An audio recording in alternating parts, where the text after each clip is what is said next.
రాష్ట్ర ప్రభుత్వానికి ఏం రోగం? రాష్ట్ర ప్రభుత్వం నేరుగా చక్కగా ఇట్లాగా అది ఒక కార్పొరేషన్లో తగలబెట్టాం కదా మనం. అందులో ఇది ఒక కార్పొరేషన్ పెట్టి, ఏది ఐటీ కార్పొరేషన్ పెట్టుకో, ఇన్ఫర్మేషన్ టెక్నాలజీ కార్పొరేషన్ అని, దాని కింద ఈ భూములు దానికి దఖలు చేయి. ఆ భూముల్ని మేము ఇట్లా బిల్డింగ్లు కడతాం. ఇప్పుడు మనం హైదరాబాద్లో ఓఆర్ఆర్ వెళ్తుంటే లెఫ్ట్ సైడ్ కనబడుతుంటే చూడండి కాంప్లెక్స్, ఇప్పుడు కడుతున్నారే భారీగా కట్టారు చూడండి, అట్లా కడతారు ఇప్పుడు వీళ్ళు అనేది. అది అయ్యి అద్దెలకి ఇస్తారు. అది ఇట్లాగా అది తీసుకొచ్చి ఆ మ్యాప్ ఏదో వీళ్ళకి చూపెట్టి బ్యాంక్కి లోన్ అంటే బ్యాంక్ కూడా ఇస్తాడు కదా, వాడికి నెల నెల డబ్బులు వచ్చేస్తాయి. మాత్రం ఐటీ కంపెనీల పేరుతోనే ఉంటాయా?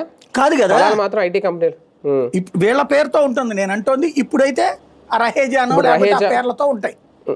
వాళ్ళు అదే చేస్తారు. వాళ్ళు వాళ్ళకి కేటాయించిన మందులో ఇది రిజిస్ట్రేషన్లు చేస్తున్నారు, లీజుకు కూడా కాదు. రిజిస్ట్రేషన్ అంటే వాడు సొంతం అయిపోయినట్టు. వాడు దాన్ని తాకట్టు పెట్టి లోన్ తీసుకుంటాడు, వాడు కడతాడు, కట్టించి అది మళ్ళీ ఎవడో అవుట్ సోర్సింగ్ కొడుతూనే కట్టిస్తాడు. కట్టించాక అద్దెలకి ఇచ్చుకుంటాడు, ఆ డబ్బులు సంపాదించుకుంటాడు, ఆ రీపే చేసుకుంటాడు బ్యాంక్ వాడికి. ఇప్పుడు రహేజా వాళ్ళకి 99 పైసలకి 27 ఎకరాలు ఎంత ఇచ్చారండి, దాదాపు 27 పాయింట్ ఎంతో. రేపొద్దున వాళ్ళు 99 పైసలు తీసుకొని వాళ్ళు ఇలాగ అద్దెలకి ఇచ్చుకొని రియల్ ఎస్టేట్ వ్యాపారం చేస్తే ప్రభుత్వానికి కలిసి వచ్చేది ఏంటి? అయ్యో అక్కడ మీరు అట్లా అనకూడదండి. అట్లా పెట్టాడు కాబట్టి సాఫ్ట్వేర్ కంపెనీల వాళ్ళందరూ అక్కడికి వచ్చేసేసి అందులో ఉండిపోయి ఉద్యోగాలు